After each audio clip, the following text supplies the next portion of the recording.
Saya kedai kereta, tapi kita dah buat refinance juga. Kalau you orang kereta sudah hutang tak banyak, tinggal sikit Jepun punya kereta kalau dalam 20 tahun, contoh 15 tahun masih boleh pinjam 5 tahun. Untuk kredit Jepun punya kereta popular punya atau national car.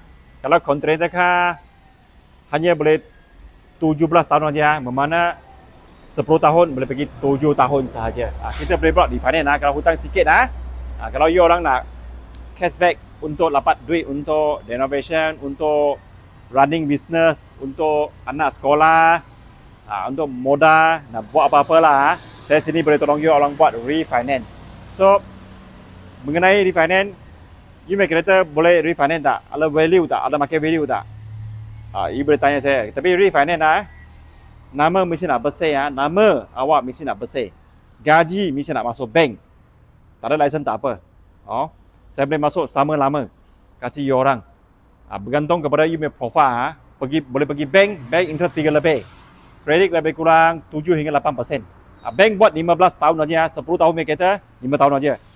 Kalau contoh 2000 bank buat 2016 ke atas saja. Kalau you punya kereta sudah 11 tahun kredit saja. Kalau you 2016 pun boleh pergi 5 tahun saja. So tapi kredit kalau you 2016 punya tahun 2016 punya kereta masih boleh, Jepun punya kereta masih boleh loan 9 tahun.